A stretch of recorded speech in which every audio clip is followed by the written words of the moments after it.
Oh, wait a minute. Okay. 1, 3, 2, 1. Okay, Tiffany, welcome to the podcast. Welcome to Mastering You.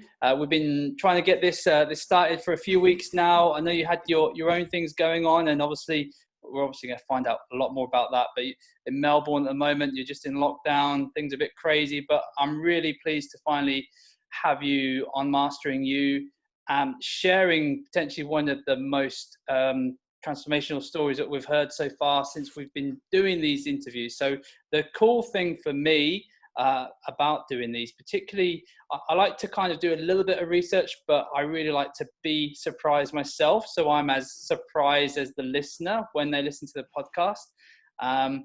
And I know some snippets of what you're going to share, but I'm really excited to listen more. If you don't mind, Tiffany, if you want to start, just give you a quick intro about yourself and about, who you are, what you do, that'd be amazing. Thanks, Matt. I'm so excited to be here. We have had a few challenges connecting, but I'm glad that we've been able to make it happen for today. So as you can hear, I'm from Australia. I'm from beautiful sunny Melbourne. It was today. It's not always sunny, but it was beautiful today.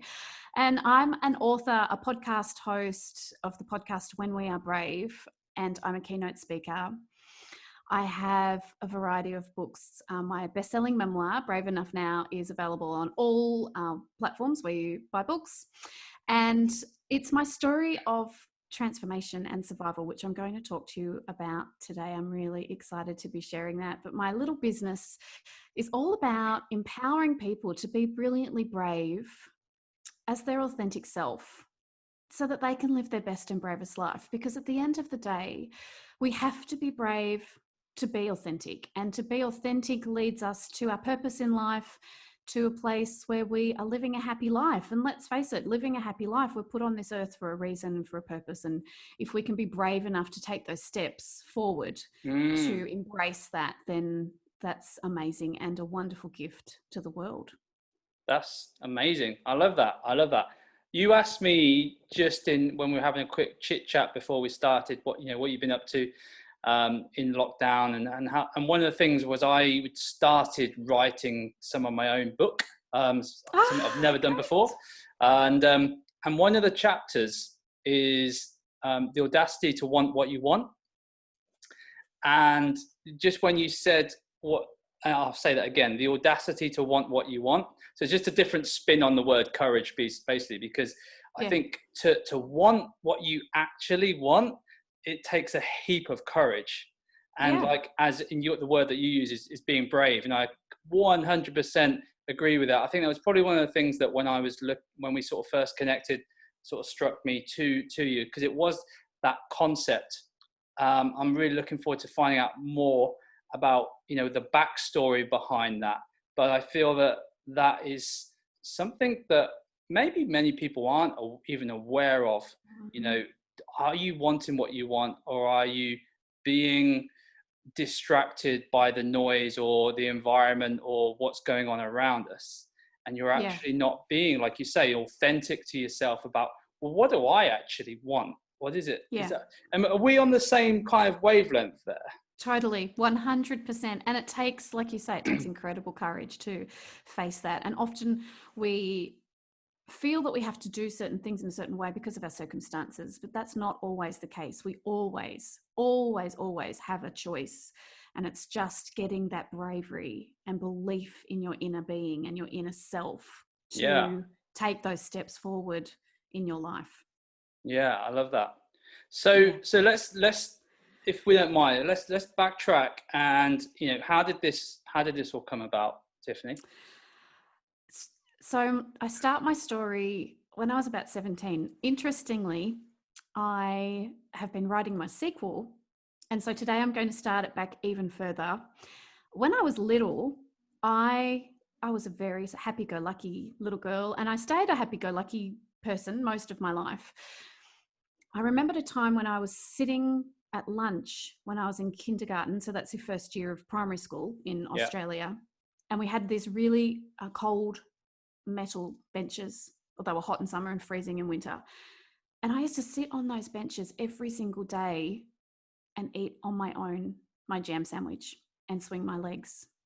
Right. And no one ever came to play with me. No one ever spoke to me. I was quite shy at school when I was really, really little. And I think that sense that I had when I was 17, I had this sense of not belonging. And I actually think that it really started all that way back then. So that's a sort of unraveling that happens when you go on these journeys of discovery and transformation. And I think we all go through that in our life when we reflect back into... And how old were you, sorry? I would have been really like about 5. All right. Okay. Yeah. Okay. Are you an only and child? I think that's... I was at that point, but then my little brother came along a couple of years later. Right. Yeah. Okay. So as throughout high school, and I was bullied horrendously as I got older in primary school, terrible bullying. And then I went to high school and I became more of who I am now. But I still had that niggling feeling that I didn't belong. And when I was finishing high school and I had all these options of what I was going to do with my life, I was craving that, finding that piece of me that I felt was missing. And it was that sense of belonging, that sense within myself. And it wasn't that I didn't love my family or love my farm. I grew up in the country. It wasn't that I didn't love the town that I grew up in. It was just that I felt like there was a missing piece of me. And I think a lot of young people going through those early stages of adulthood are really searching. And I was definitely in that category. So I chose a safe and steady path of a course at university interstate because I thought that if I moved away from home, maybe I would find that there. Yeah. My second year at uni, I was working. I was standing at the coffee machine. I don't drink coffee. I've never drunk coffee in my life. I was making coffee and doing a terrible job of it. And this guy appeared and he took my breath away. And I had these intense feelings I didn't even know existed. And I thought, maybe this is my missing puzzle piece. Maybe this is what I've been looking for. And within a week, we'd moved in together and we had this incredible whirlwind romance. But within 3 months, that beautiful, euphoric nature of the relationship turned into a toxic, heated mess. And being so young, I had no idea how to get out of it. 2 years went by and my aunt died and I was finally allowed to go home. And so I drove back home and I'd hardly seen my family. I'd hardly seen my friends, if I had any friends. There was a lot of control involved in that relationship amongst other things that go with a toxic relationship. I just didn't know how to get off that hamster wheel. Yeah. And when I got home to my childhood bedroom and I looked at myself in the mirror and I saw this young girl who didn't look anything like what I had looked like when I'd left and the last time I'd been in that room. And I had bones sticking out of me. I'd completely turned anorexic. I'd stopped eating because I thought that would fix the relationship. That would fix me. If I could fix me, I'd get back to where we were when I first met him and I'd find that missing piece. But what had actually happened was that I'd lost every single piece of me in trying to be something that I wasn't. And I realized I needed to get out. So I drove back to our happy home and I found him in bed with 2 of my friends. How old were you at this point again?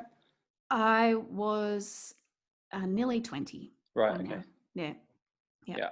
And so in fact, I think I might have been 20 because it wasn't very long before I actually went overseas, which I was 21 when I went overseas. So I was finally given permission by myself to leave, even though I knew that that's what I was planning on doing, but there was a lot of manipulation and, like I said, control. And I did leave and I went to a tropical island and I was full of shame and self-doubt and high anxiety and low self-esteem. And like I said, all those pieces had gone away from me. I'd lost every single piece of me. And I was going home from work one night in a dark part of the island and 2 men started following me and I was nearly raped. And I managed to get away, but I was terrified. And the phone calls had started from the ex-boyfriend. He had called and said he was going overseas. And I instantly said, do you want to book a ticket for 2? Because I thought it was better the devil you know than the devil you don't know. I felt so incredibly lost and confused. When I got on the plane with him, I couldn't speak to him. I was thinking, what the hell are you doing? But terrified about what my life could have been, in terms of, I didn't feel like I'd never shared the toxicity with my parents or my friends or anyone. No one knew about what had been really going on. And I felt this shame. It eats you up. It consumes all of your being. And I kind of wanted to prove myself in a way that I could make it work. But really, you know, you often can't make it work. We got overseas and I thought, what the hell am I doing? What the hell am I doing? And he had convinced me to open up a joint bank account. And I thought that the promises and the love and the marriage would eventually happen and that things would go back to normal. But that same old wheel just started to turn more and more and more. And I was going through my backpack one day and a letter fell onto my bag and it was addressed to him. It had Australian stamps on it. It was covered in all these little love heart stickers. It stunk of cheap perfume. And I was like, oh my God, what is in that letter? I've got to know what's in that letter. Yeah. And so I opened it, like totally naughty, totally illegal. I'm, you know, like I said before, the girl next door, babysit the kids. I would never open someone else's mail, but I was desperate to know. Yeah. And you had good reason to as well, right? Yeah, I really did. And my instincts were right, because what was in that letter was a letter from his married lover back in Australia, who he had so generously paid for her flights to go to the UK to be with him. And then when I went to our bank account, my money was all gone. Wow. I decided that enough was enough and I was finally going out on my own, and I left once and for all and for good. In the process of all of this happening, I'd managed to get a job up in the Highlands of Scotland. And when I got there, it was a disaster. The rat droppings were covering the windowsills. The kitchen was disgusting. And I thought, I cannot stay here 1 second. So I made a phone call back home. And this is back in the days when you had call collect, because we didn't have mobile phones. It's 1999 by now. My mum answered the phone and she still didn't know about this disastrous relationship.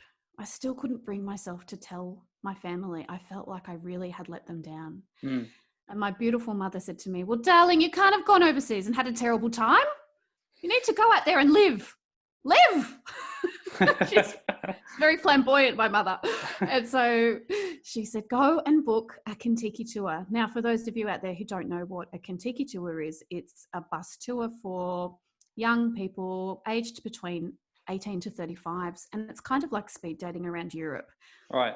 Within a week, I'd got onto the Kentucky bus, but even getting onto the Kentucky bus, there were constantly stop signs from the universe telling me to not go any further. And I had this gnawing feeling of foreboding, of this terrible sense of something bad is going to happen. But I just didn't listen to it. I didn't listen to my intuition. I just kept pushing it away, thinking, no, just keep going forward, just make it happen, because I didn't trust who I was. I didn't trust the world. I was scared. I was feeling incredibly vulnerable.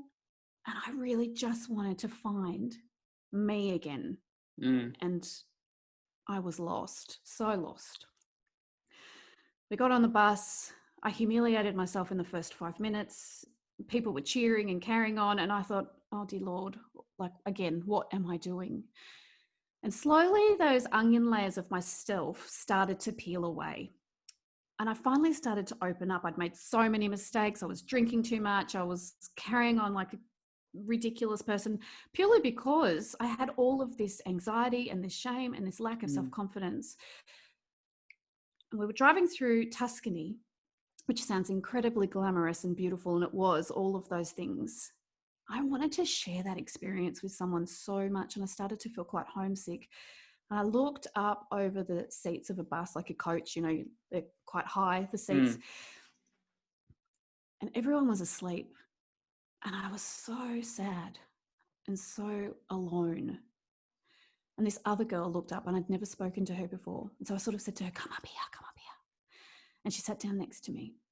And the two of us connected in this incredible kindred spirit way, kind of like, which I always refer it to, like Anne of Green Gables and Diana Barry. I don't know if you've ever seen it, but it was just this beautiful moment of complete acceptance of each other. Our hearts poured out to each other. we looked at these fields and fields of sunflowers, and we're in awe of where we were, but also with each other. And she actually has stayed my best friend to this day. Wow. Amazing. Yeah. And that was really the beginning of my unraveling. When we got to Switzerland, we went up to Jungfrau, and that is the highest train station in the world, and it's on a glacier. Now, I'd never seen snow, right? I'm an Aussie girl from out in the bush.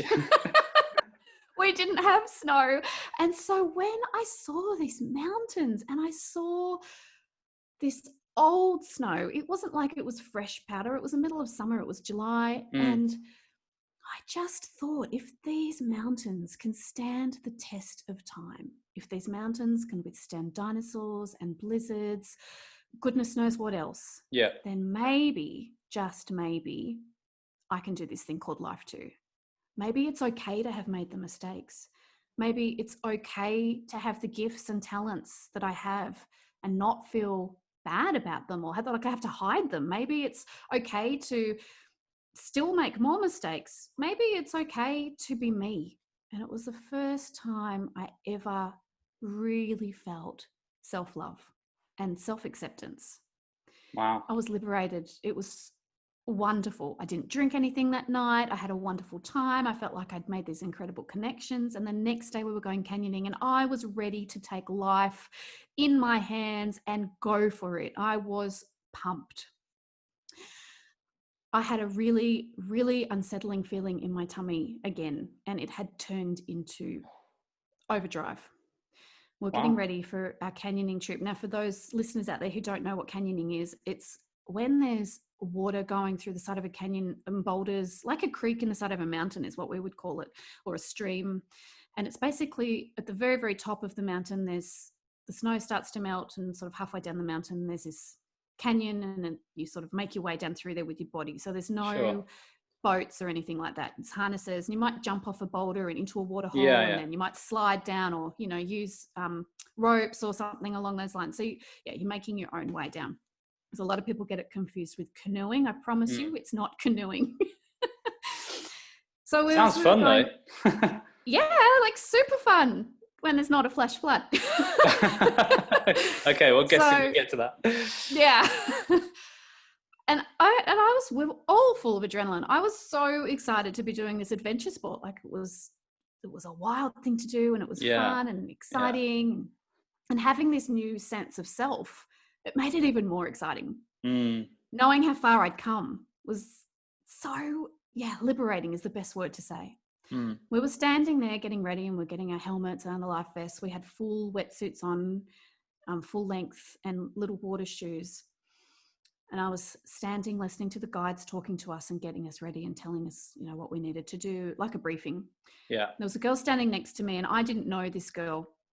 She was married, and she was from another Kentucky tour.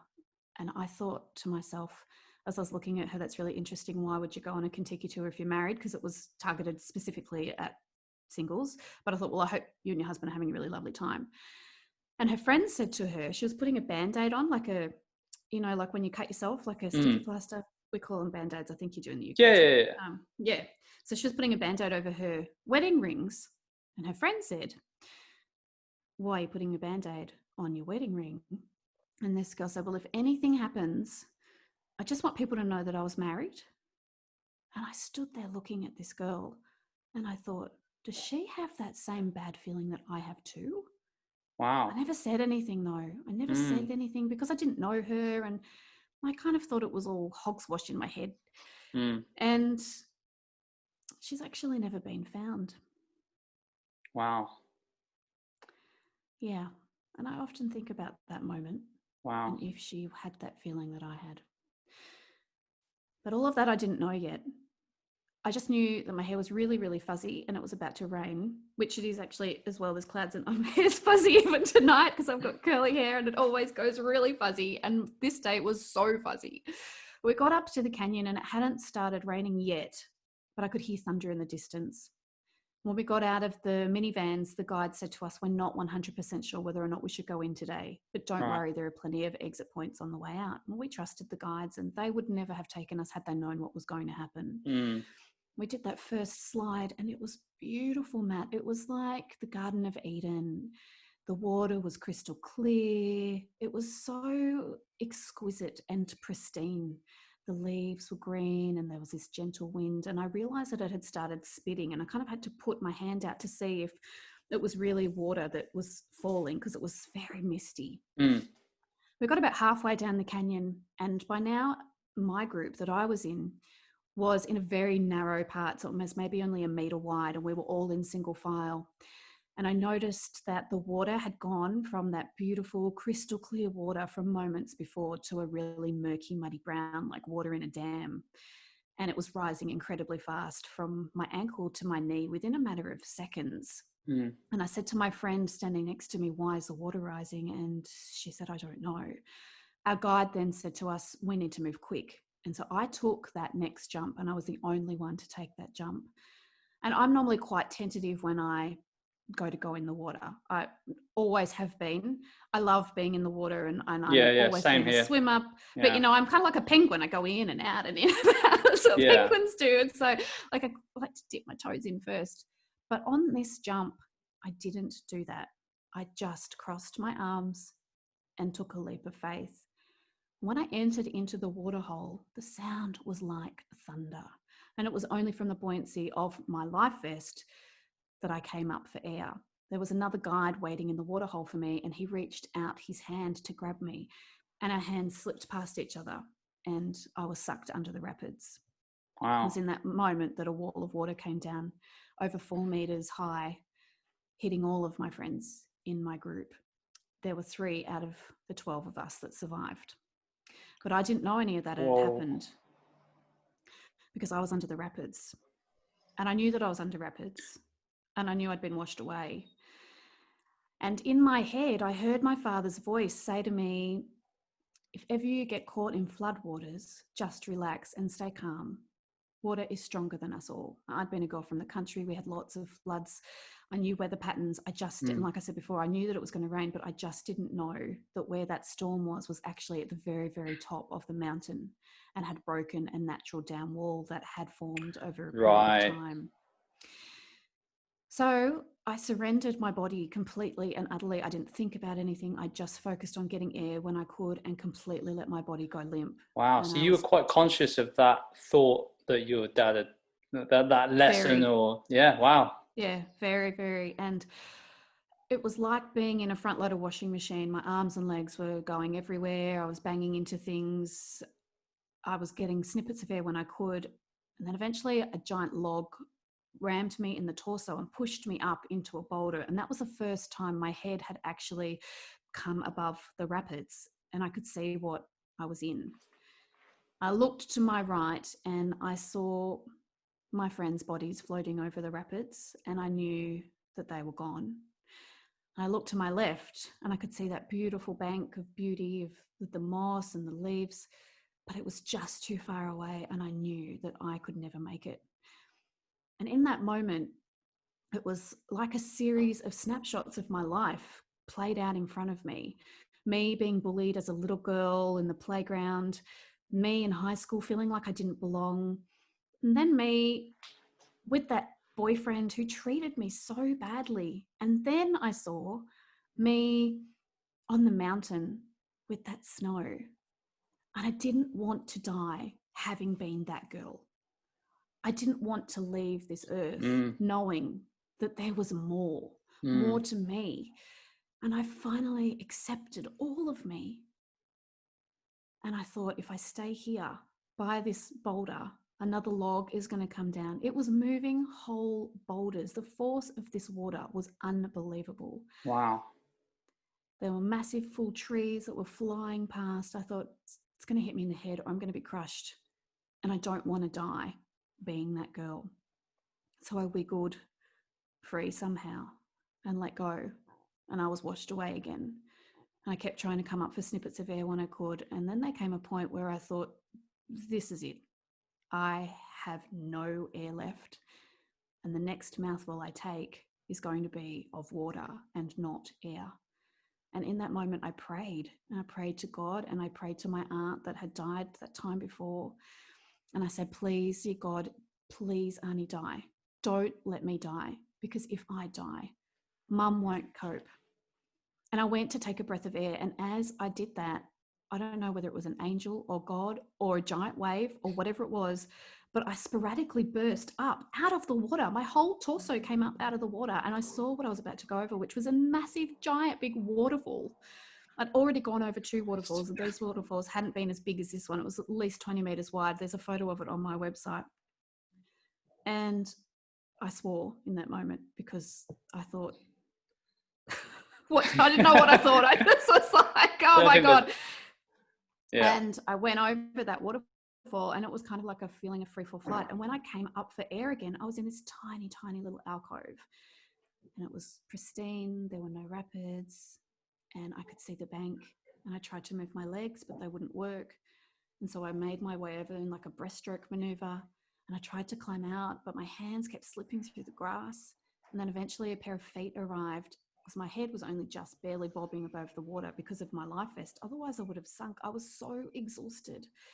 I actually had a giant big log stuck through my vest, so I had to wiggle back into the water and yank out this branch that was through my life vest. And then I called out, go. And this person pulled me up onto the bank. And when I looked up through the mud in my eyes and my eyelashes, I saw that it was also one of my friends that had survived. Wow. Wow. Yeah. Yeah. That is incredible. And It is. yeah. So what happened next? I laid there, panting, exhausted, and a person arrived from nowhere. I don't know where this person came from. And they said, quick, follow me, I'll take you to safety. And I jumped up and started yelling orders at everybody, telling everyone to I became like a soldier in combat. I was like, come on, we gotta go, water's gonna keep rising. And that's when the first time I really started to feel scared. And so we walked up the side of the mountain, but by now it was a mudslide, and we were hanging onto trees and ropes, anything that we could find to pull ourselves back up to the road. When we got to the road, there was like a ledge to stop landslides. So imagine how bad, it would have been had that ledge not been there. The whole road would have given way. The person that guided us up the side of the mountain sort of helped me over this ledge. It was a very strange contraption of how they'd built this road. I'd never seen anything like it before.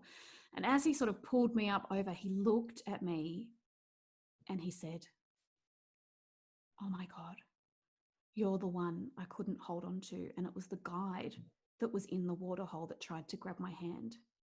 And he burst into tears and I burst into tears.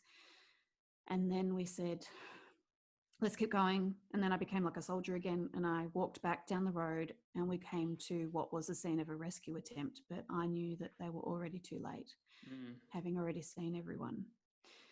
We were then put into minibuses, and there was 4 of us at that point who got washed up into that little alcove, and we were taken to hospital in Interlaken. We were put into a tiny little room underground. There was a little window at the very top of the room, and we could see the soil and the roots and the grass, and the helicopters kept coming, and we kept waiting, and we'd look up at this window and we would see the grass waving from the helicopters. But no one ever came, because they were all being taken to the morgue. The 21 people died. Yeah. 21 washed away. 21. Oh, I thought you said 12.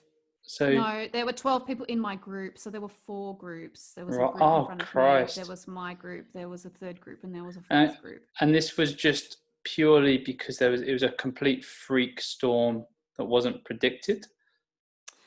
The Adventure World was the company that took us canyoning.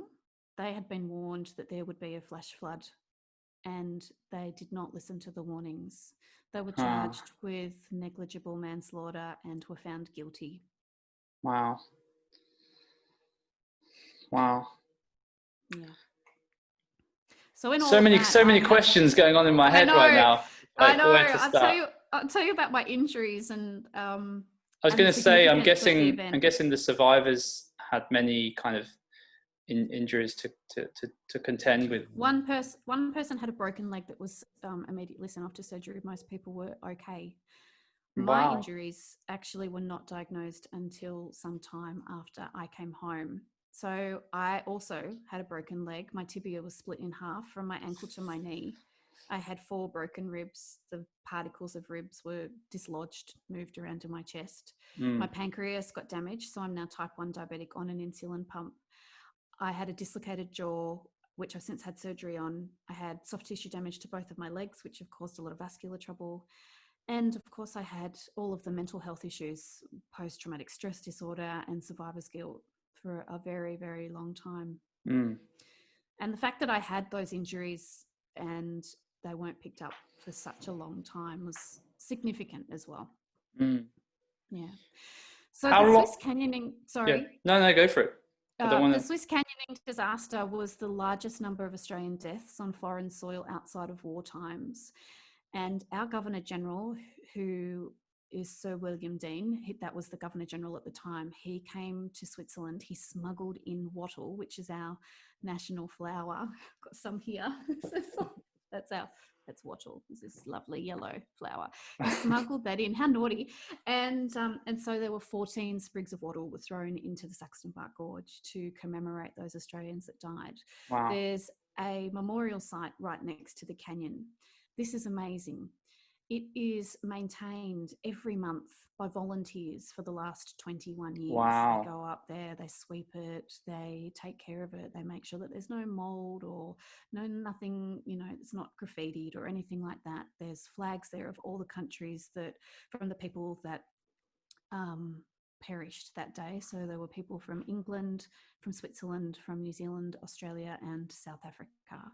Last year was the 20th anniversary of the Swiss canyoning disaster, and there was an international memorial event held at the memorial site at the Saxon Park Gorge, which is just near Winterswil, which is near Interlaken. And there were dignitaries from all over the world that came, including the former president of Switzerland. There was letters from Sir William Dean. He's an elderly gentleman now and couldn't travel at the time. The Australian consulate were there. There was people from everywhere, family members, survivors. Have you been back? And we went back. It was the first time it I've was the been first back to time. Switzerland. Yeah. Wow. It was a very, very big, a very big deal. Yeah. Tell us about that. I knew that there was going to be something that would really trigger a memory. And I'd launched my book, Brave Enough Now, which is my story in more detail, obviously.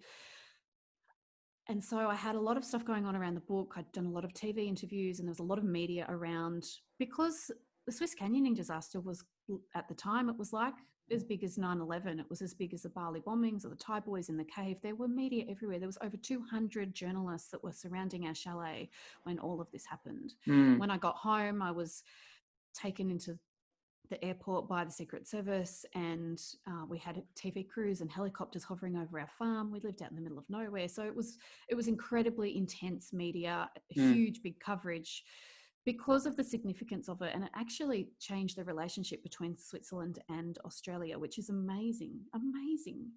So going back brought up a lot of questions, I suppose. I always wondered how far I went down the canyon because I never really knew how long that was.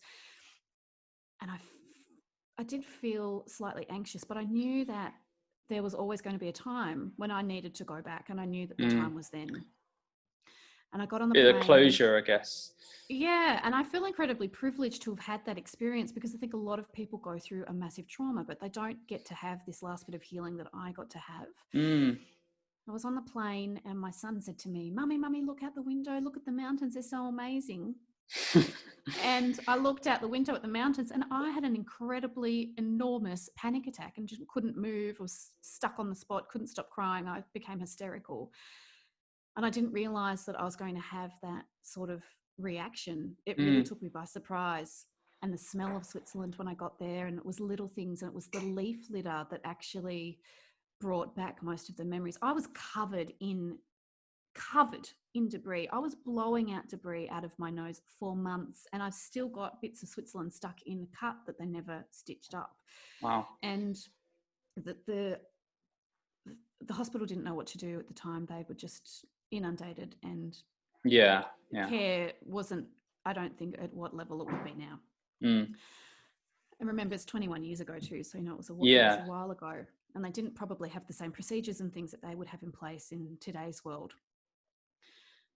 And so when I saw this leaf litter last year and I actually went back into the canyon, I was so brave. And I thought, well, if I'm talking about being brave, I've got to walk the walk, I've got to walk the talk. Sure, And yeah. so I went into the canyon with my best friend who I met on the bus.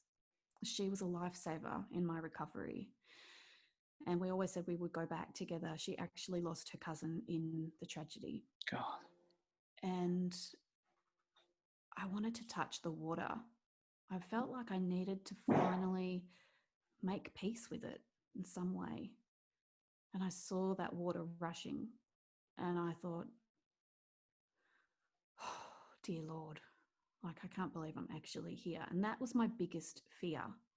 You know, some people are really scared of spiders, or I don't know, they've got this fear. My biggest fear of anything ever was the water.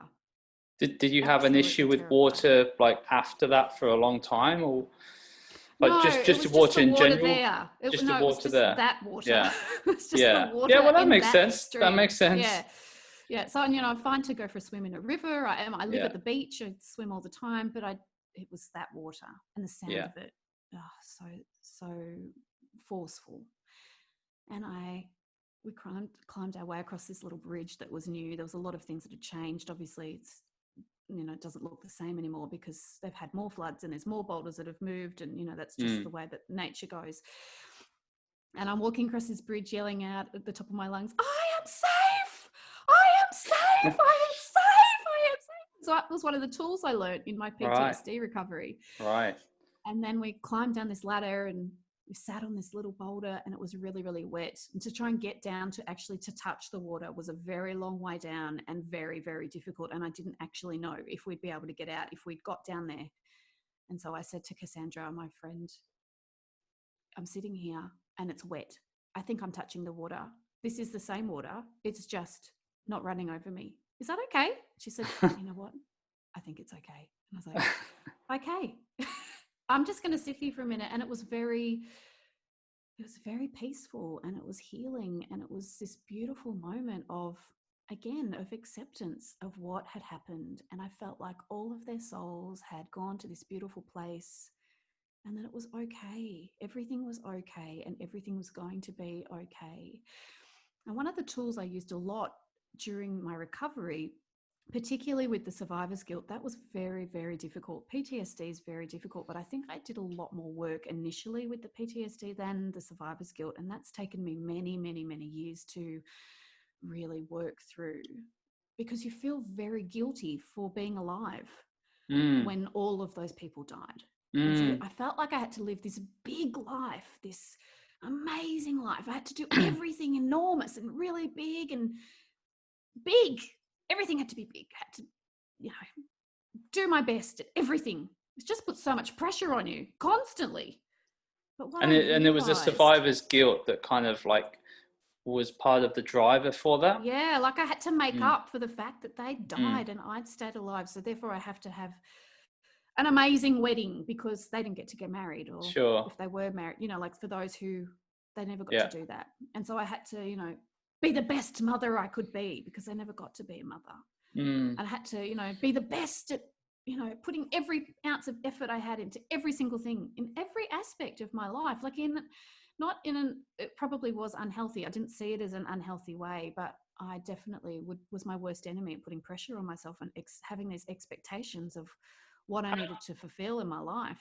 How do you feel about that, Tiffany, now, that idea? At what point, because we all need a positive motivational driver, right, in our lives, something that's going to, push us to be better. But then when it becomes at the expense of your own mental health and well-being, there's that like little sweet spot, isn't there? Like, there definitely is. Without that, I'm a cancer survivor, and so one of my drivers is the fact that I try and make the most of every day, and it sort of pushes me on.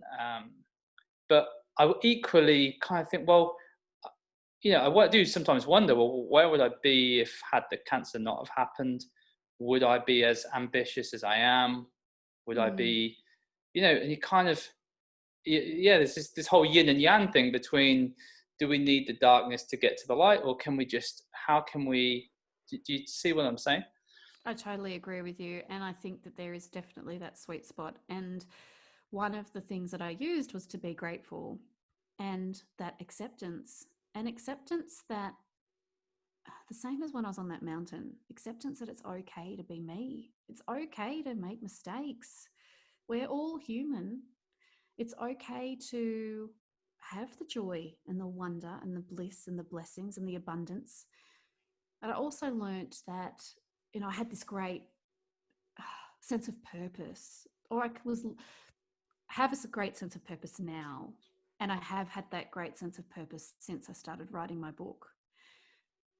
I still had a sense of purpose before then, but it wasn't nearly as strong. I believed that I'd been saved for a reason.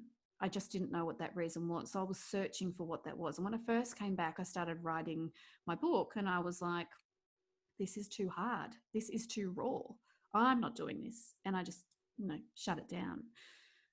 And then about 4 years ago, I think it was now, I was going through another transformative period in my life, and it became abundantly clear to me that I had to write my book. And it was like a calling.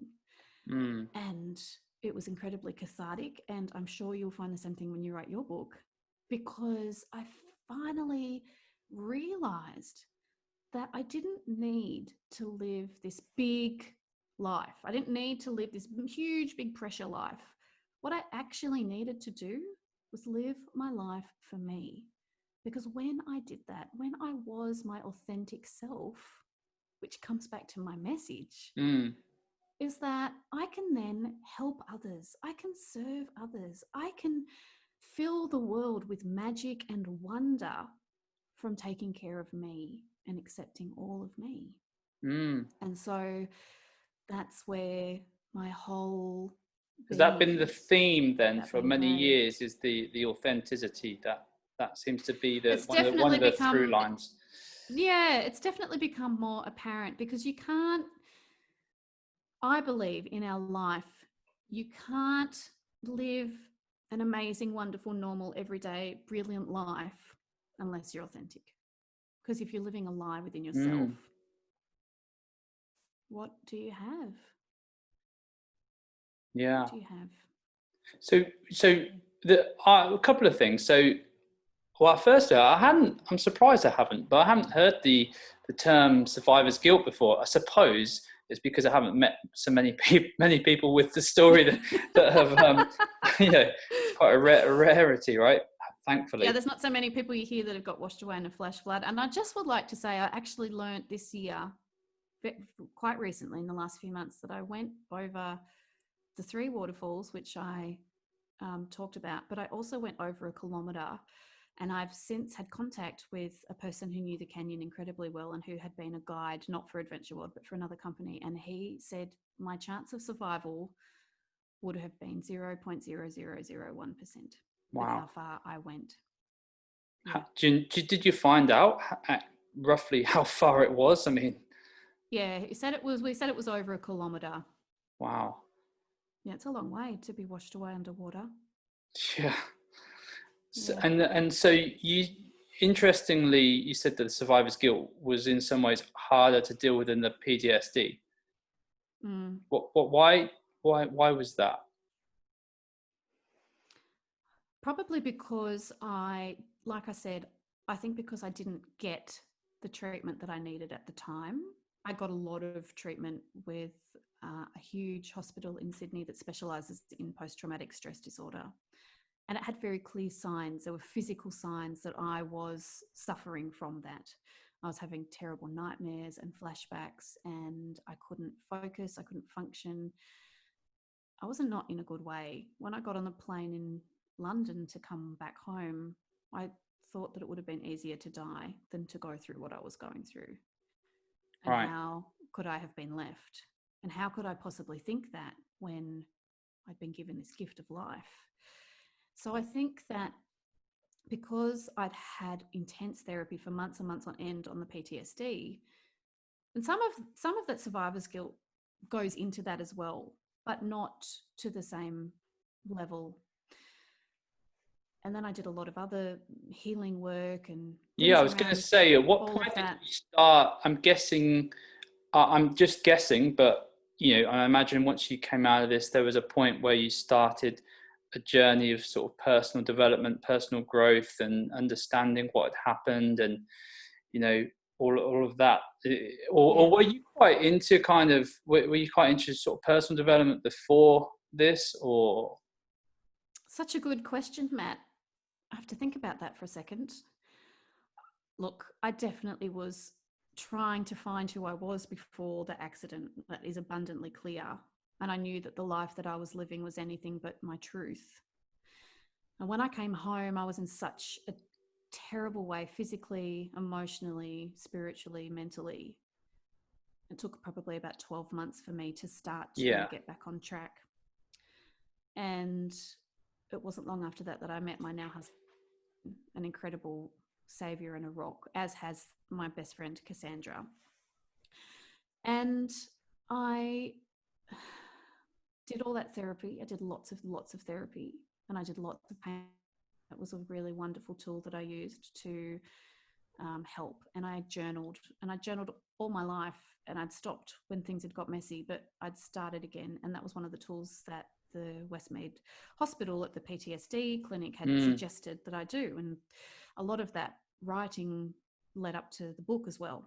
And yeah. so um, I definitely was, I definitely knew that there was a part of me that needed to keep growing and keep transforming and keep evolving because Mm, of that moment on the mountain. yeah. That moment on the mountain was the turning point. Had that moment on the mountain not happened, would I have had the same response in the canyon? I don't know. Mm, I believe that everything in life happens for a reason, and I believe that so strongly.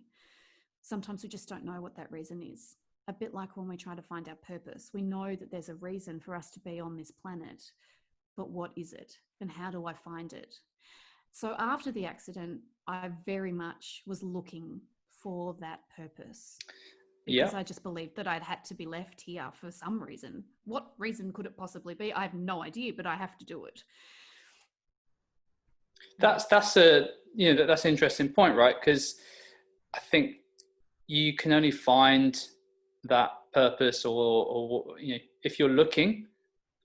It sounds obvious, but Yeah, I if you're think not so. looking, and many, I think that's what we try and encourage people to do in LPT is obviously initially many people just want to I call them labels, but they'll say I want to lose a little bit of weight, I want to lose a few pounds, I want to get a bit fitter, I want to have more confidence, and usually it takes a good amount of coaching to dig down to what's the purpose, what we call it, a purposeful transformation. What is the real reason? um, Yeah, and if we get to that level, then sometimes we get tears, sometimes we get emotion, but I think, but it takes courage. Like you said, yeah, it takes being a little bit brave, and how I've put it in one of my chapters is wanting what you want, having the courage, the audacity to actually want what you want. And so what did you do to start to, what key things have impacted you in finding out what your sort of purpose is? listening to my intuition without a Right. doubt, like that Wow. niggling feeling that I had, it still comes sometimes. I don't like it when it does because it means something bad's about to happen. But really listening to my own inner self. And if something doesn't feel good, don't do it. Do what makes you feel good. I Mm, think you also start to have that understanding of how fragile life can be. And you would probably feel that too. And so it's not only about finding your purpose, but it's about making the most of every day and living with a gratitude mindset and knowing how grateful you are. Like one of the, people say, what do you get up in the morning for? I get up to see the sun. I love the sun. The sun gives us life. The sun's energizing. The sun's amazing. It's what makes our planet go around. And people think when I say that, that's so weird. Why would you get up for the sun? But without the sun, what do we have? So I feel so joyous We don't and get as much grateful sun for as that. you. No, it's a bit more grey and dreary. But still, like, it's still about, I think that actually is not just about the sun, but I get exactly what you're saying. I got to wake up today, and some people didn't get to wake up today. Yeah. So how lucky am I? Like, this is amazing. And I don't feel that level of guilt anymore with having that gratitude and having that joy and having that abundance in my life. So that's definitely a massive turning point. And I've continued to journal, which I think is a wonderful tool. I've got my new journal coming out, which is called Discovering Your Brave. It's a guided journal to unlocking your best and bravest self. And it's a lot of the tools that I've used to help me in my recovery and finding what it is that I want in my life and how I can feel happy and how I can feel fulfilled and how I can make the choices in my life to move forward in a really positive direction. And I think as well, part of the story too is that in the middle of that canyon, when I was pushed up against that boulder, I had a choice, and I chose life, and I chose a life of the me that I wanted to be. And that's exactly what you're talking about, knowing what you want and being courageous enough to go out and get it. And I was pretty courageous at that time. When I reflect back on that, at the time, I didn't think it wasn't a matter of being brave or not being brave. But now when I look back at that, I definitely made a choice to live a life that I would love and a life of the authentic me. And I think we all can make choices. We can choose to stay in the job that we don't like, or we can choose to find something else that fulfills us. We can choose to be in the toxic relationship, or we can choose to leave it and move out of it. And it might be hard. And I'm not saying that any of these things are easy, not one little bit. But out of the darkness, exactly what you said earlier, out of the darkness, there comes light. And with that light is a joy and a magic. I always say that when you truly believe in yourself, that magic comes your way, and then it spreads like wildfire for others to join in. And that's what happens when you transform. Yeah, it's so interesting. I kind of think about myself and think about all of the people that I've seen transformations, lifestyle transformations with over the last 15 years. And, courage is definitely one of those ingredients that is, but it's so hard if anyone's listened to this, you can have full empathy, because it is so hard when you're in that situation that you feel completely stuck. You feel like there's no way out. And obviously, unfortunately, many people get to that point where they do feel that way and choose that it's not worth even trying, or it's just too much. And what do you say to those people? For those people, I always say that there is someone that's willing to listen to you and to help guide you out of that stuck feeling. There's always someone willing to listen. There's helplines, there's online tools. There is always someone to listen. And when you're feeling stuck or you feel like you need help, it takes incredible courage to ask for it, but that you can actually do it. And that can be the starting point to your discovery of moving forward, of feeling unstuck. I love journaling, obviously. I love journaling. I've talked about it a fair bit. Do you journal every day, Tiffany? Probably at the moment, I've been journaling every second day in the last month or so, but normally I would journal every day. And one of the tools I love to use, in fact, I had someone talk about it on my podcast recently, is this 7 layers of why. So you might journal. So it's free form journaling. It's just a notebook. It could be on your phone. I like handwriting it. I feel like it gets something out of my head, out. I need to get it out. And so you start writing, I'm unhappy. Let's say someone doesn't like their job. I'm unhappy in my job. Why? I don't like the work that it is. Why? Or the work is boring. I don't feel fulfilled. Why don't you feel fulfilled? Because there's nothing creative in that job. Why? Because I love creativity. So all of a sudden, you've unlocked something within yourself of what is your value. And then that leads to your purpose as well. And then what you love. And so once you start to unlock those layers, you're really able to start to become more unstuck. And it takes time. This work doesn't happen overnight. It does take a long time. And that's a courage tool in itself, isn't it? Because when you're answering the question why, you're having to tell the truth. And obviously, the more layers you go through or go down, the more, the harder, the harsher and harder the truths are.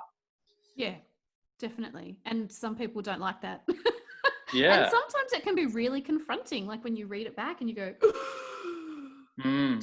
do I really think that? But you know in your heart, and when you listen to your intuition, you'll know. So I You want to talk will about that, know. the intuition part, because you've obviously talked about that a lot. You know, when you were in that, life-threatening situation, well, before that, and you had the intuition that things were bad, you know, was that the start of listening to, or not listening to intuition, but having the self-awareness to think about intuition as a concept, as a thing? How have you developed your intuition over the years? Is it something like self-awareness that you can just work on and improve on? Yes, I think so. Do you? Definitely. Yeah, definitely. I think there are a lot of people out there who have a big spiritual side to intuition, and I do totally embrace that. And I've seen other people who don't feel that way, but they too have intuition. So I'm not talking about intuition in terms of psychic mediums. I'm Yeah, talking yeah, about that gut feeling. intuition. Yeah, I have a feeling that this is not good for me. Yeah. I have a feeling that this lights me up. I mean, you know within yourself when something makes you laugh, or when you feel really excited about something, or you get an idea, you get a burst of inspiration of, I'm going to do a podcast. That's going to be amazing. And, you just feel great and excited about it. You get excited about it. And Mm, that is your intuition telling you. That is the universe, God, your inner being, whatever you want to call it, or whether it's just your own knowing. mm. It is your path to your purpose in your life. I truly, wholeheartedly believe that. Do you And I do. regularly find yourself changing your decisions on things when you Yes, it get a drives my bad husband feeling? crazy. Oh, really? This restaurant's going to be bad. We won't go there I'll tonight. tell you a very funny story. When we first started dating, he would take me to a restaurant and we'd sit down and I go, I don't like it in here. And he'd be like, what's wrong with it? And I'd be like, I've got a bad feeling about this. And he'd be like, "Mm."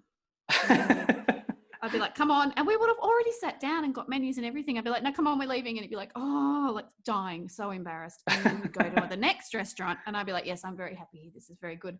So what he started doing, he started taking me to the restaurant next door to the restaurant he wanted to go to. Mm.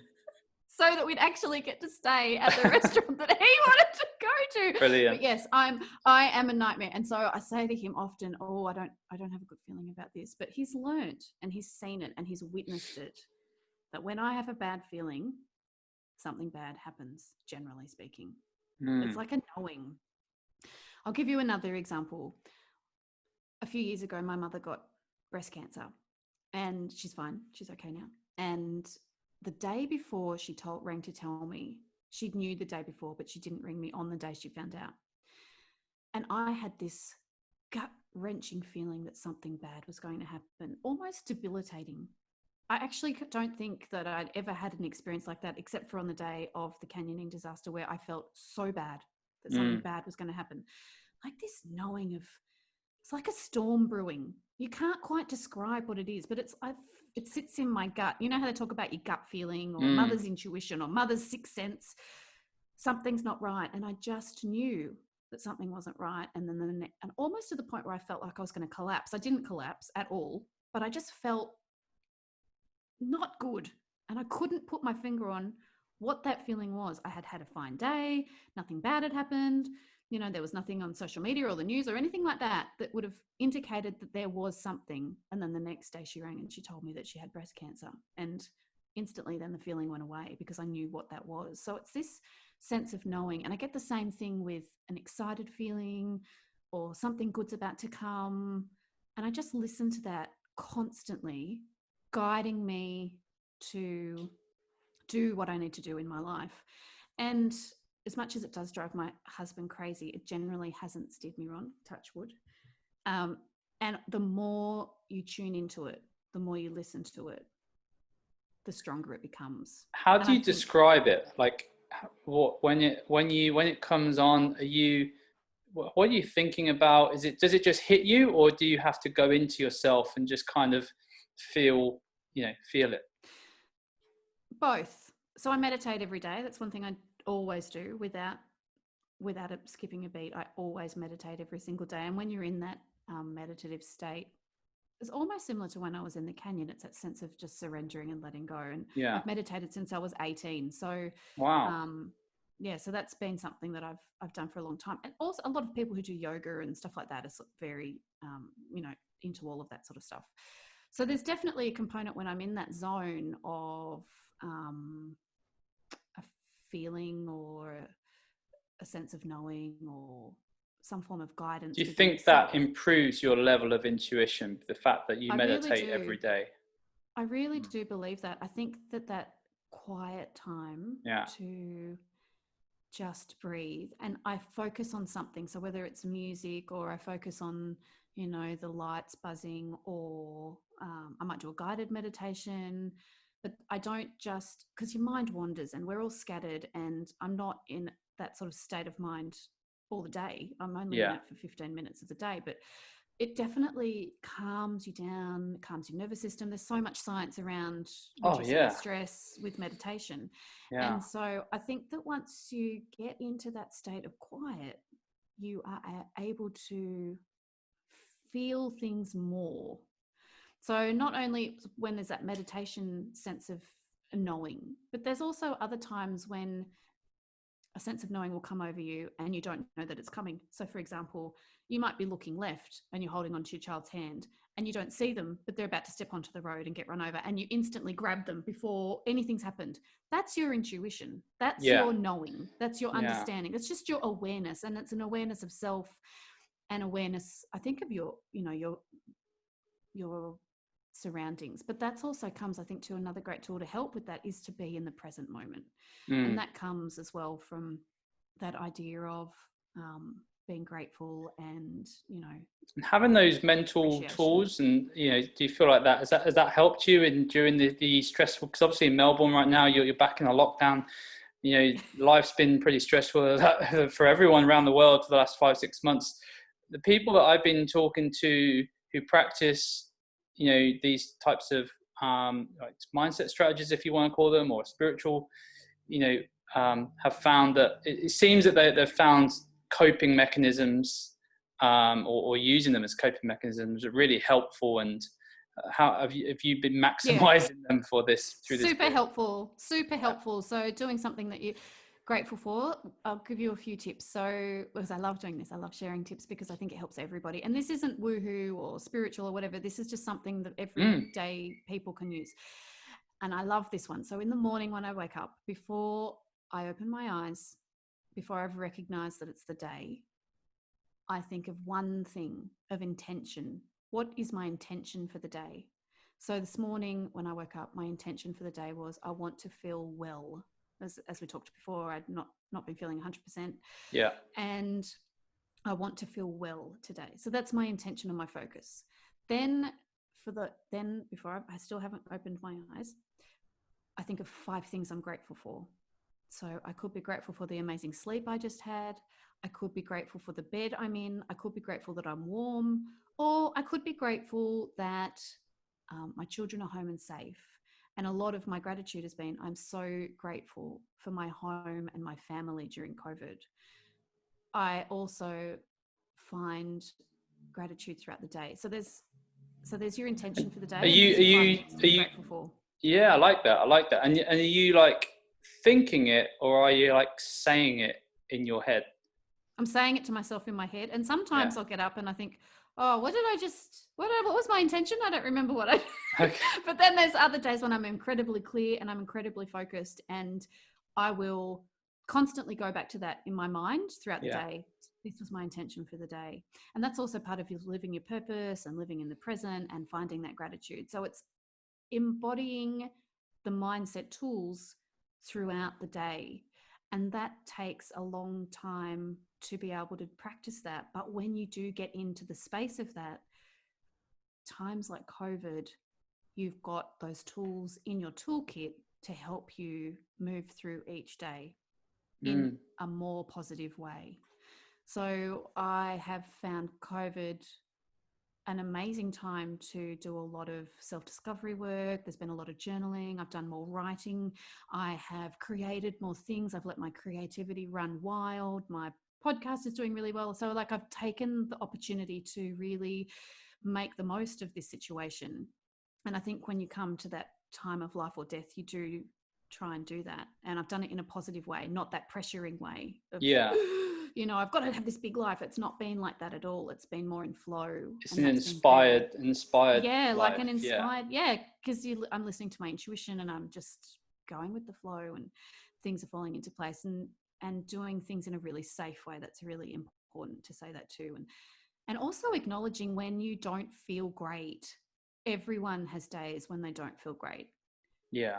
To be kind to yourself, like just give yourself a break. I think we don't do that enough. Like I say, it's okay to make mistakes. It's okay to not feel great sometimes, because sometimes we just don't feel great. Why do we beat ourselves up so much, Tiffany? I don't know. I don't know. I'm getting better at it. Yeah, we're definitely our worst critics, aren't we? Yeah, definitely. And I think as well, there's a whole, I've read a little bit about this, there's a whole part to our brains that are attracted more to the negative things in our life. Yeah. Another tool I use is the switch words. So sometimes if there's something that I'm saying that's negative, I'll have a switch word for that and I'll turn it into a positive. And I've taught my children to do that. And my daughter is amazing at doing that. Wow. Amazing at doing that. So that's Yeah. another really great tool that you can Yeah. do. There's a great book on that actually called, I think it's called Flip It by Michael Heppel. He's a motivational speaker, and it's literally the whole book is on flipping any negativity, flipping any problems, flipping the struggles, and how do you switch that into positive momentum. Yeah. And so I'm guessing a lot of these strategies and you know what you talk about in people getting their own courage and being brave to embrace their own ideal journey. These are all packed in your book, or have you got other? So my memoir, Brave Enough Now, which you see behind me, it's in German Nice. and in English. It's the story. It's my story. And it's written as a storybook. It's available on ebook, paperback, or audiobook, which I narrated. Which is very exciting. Fantastic. Yeah. So that's available wherever you get your books from online. So, you know, Amazon, Kobo, Google Play, all of those things. And the journal is a whole bunch of different tools so it's a paperback book, that book, because obviously you need to do the work. Sure. It's more like a practical thing to do to improve yourself. Yeah. So you learn the techniques and then you put them into practice and you create the habit. So there's 60 days of habit building. And then the front of the book is all about how you actually learn the techniques. And there's activities and working things and things through there, journaling tools and guided ways of doing things. And there's a whole bunch of bonuses in there, like meditations and visualizations, there's affirmation cards, and fantastic, a whole bunch of extra tools that I've used to help me recover from something that was really quite horrific. What I'm very aware of your time. I'm very curious. At what point did you decide to share your story? How long after the healing?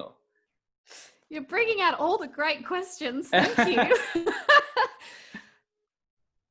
Part of the survivor's guilt as well was inability to really share what happened to me, because there were a lot of people on that canyoning experience, and there were a lot of people who lost loved ones, and I always felt so terrible about what had happened to them. And you know, some bodies were unidentifiable. They had to be identified through dental records. Wow. It wasn't nice. Yeah.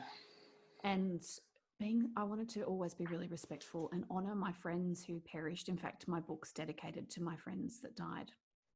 And I knew, like I said, when I came home that I needed to share my story, but like I said, it was just too raw.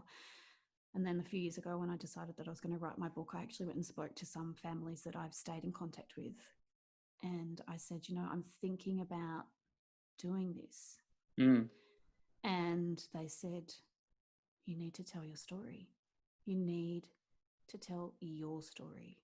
And so that's what I did. So the story is very focused on me. It very rarely talks about anybody else, but it talks about what happened to me and why I made the choices that I made. And so I felt a sense of freedom when I Well, finally that started to share takes a it. lot of courage in itself, right? Because you'd come from a place of before having this awful experience, to having very low self-worth, very low self-confidence, to actually having the courage to talk about yourself, Yeah. And in public. when you write your book too, and you first have people read it, it's so terrifying. And so So I I keep wouldn't putting let it my, off. I haven't got the yeah, courage yet.